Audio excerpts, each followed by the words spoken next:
Nama Latif Fatima, NPM 22351551657. Saya dari Prodi Administrasi Publik, dan di sini saya akan menjelaskan dimensi positif dan dimensi negatif dari desentralisasi dan pengertian desentralisasi dan otonomi daerah. Untuk menuntaskan tugas 1 mata kuliah Administrasi Pemerintahan Daerah R02.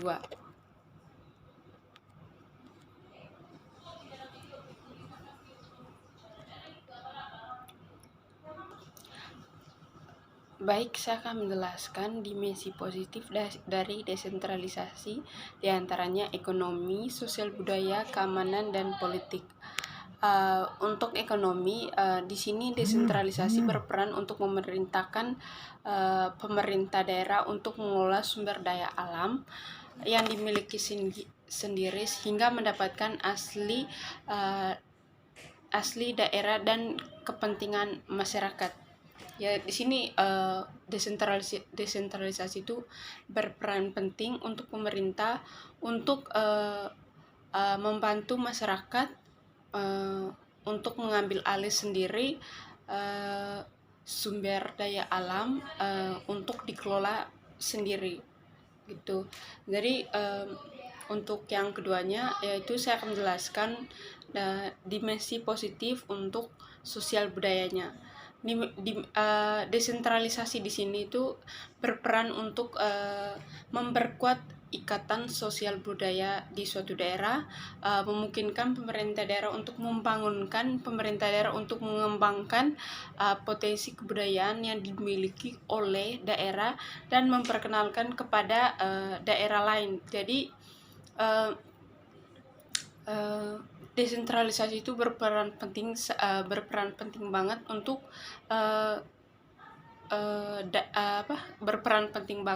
daerah, sehingga budaya yang dikelola oleh daerah tersebut bisa diperkenalkan ke daerah lain gitu, seperti ke luar negeri gitu. Jadi desentralisasi itu sangat berpenting untuk mempromosikan budaya Indonesia kepada budaya luar gitu. Jadi bisa dikenal lebih luas lagi tentang budaya yang diterapkan di Indonesia. Jadi begitu.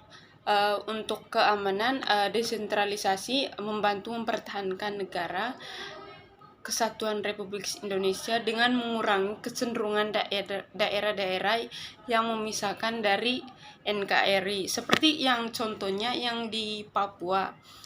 Sekarang kan di Papua itu lagi mempermasalahkan hak asasi manusia.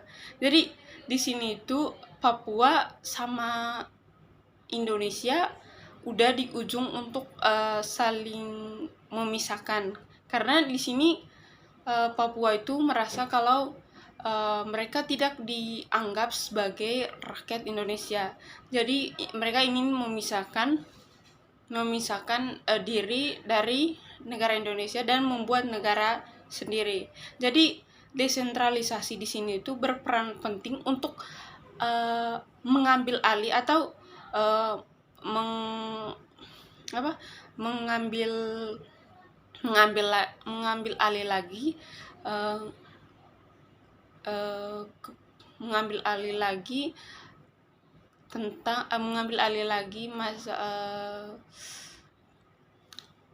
pokoknya di sini tuh keamanan itu dimensi positif untuk keamanan itu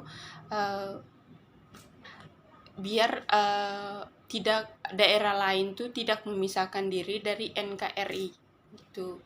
Jadi yang terakhir itu untuk politik. Di sini tuh desentralisasi itu berperan untuk memungkinkan sebagian besar keputusan dan kebijakan yang berada di daerah dapat diputuskan tanpa adanya campur tangan dari pemerintah pusat, sehingga meningkatkan keterlibatan warga negara dalam proses keputusan. Jadi di sini itu desentralisasi mengambil membuat keputusan atau membuat kebijakan sehingga pemerintah tidak mengikut campurkan urusan masyarakat dengan urusan pemerintah. Jadi kalau urusan masyarakat, ya urusan masyarakat tidak boleh dicampur tangankan oleh pemerintah, begitu.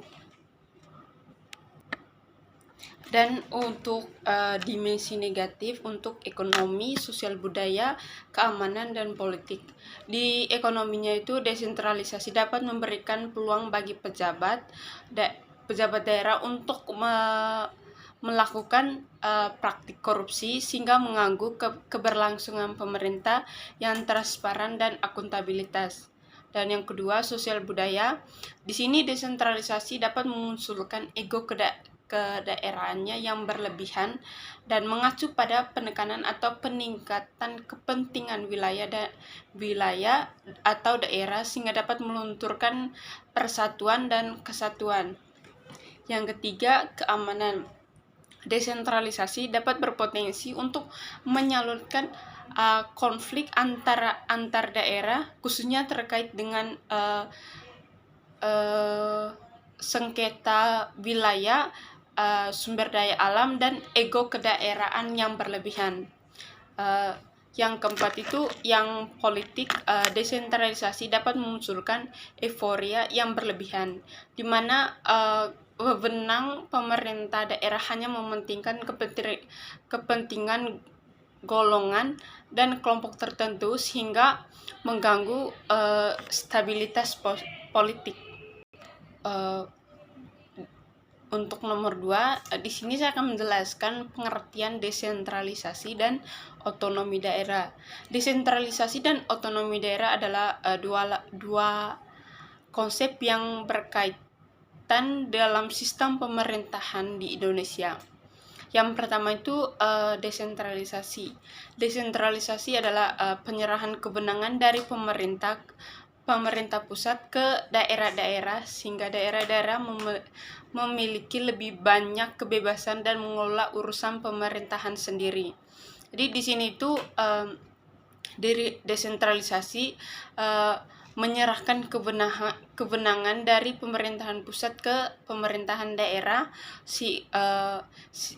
sehingga pemerintahan daerah memiliki wewenang untuk memutuskan suatu keputusan tanpa persetujuan dari pemerintahan pusat. Gitu. Jadi yang kedua itu saya akan menjelaskan otonomi daerah. Di sini saya akan menjelaskan otonomi daerah. Otonomi daerah adalah bentuk desentralisasi yang spesifik, di mana daerah-daerah diberikan kewenangan untuk mengatur urusan pemerintahan sendiri, kecuali urusan yang ditetapkan undang-undang. Jadi di sini itu otonomi daerah sebagai bentuk desentralisasi yang lebih spesifik lagi atau lebih berbentuk lagi, di mana daerah-daerah dapat di mana daerah-daerah di Indonesia diberikan kewenangan untuk mengatur urusan sendiri kecuali urusan dari yang ditetapkan oleh undang-undang, gitu. Baik Pak, itu saja penjelasan dari saya terkait dengan dimensi positif dan dimensi negatif desentralisasi dan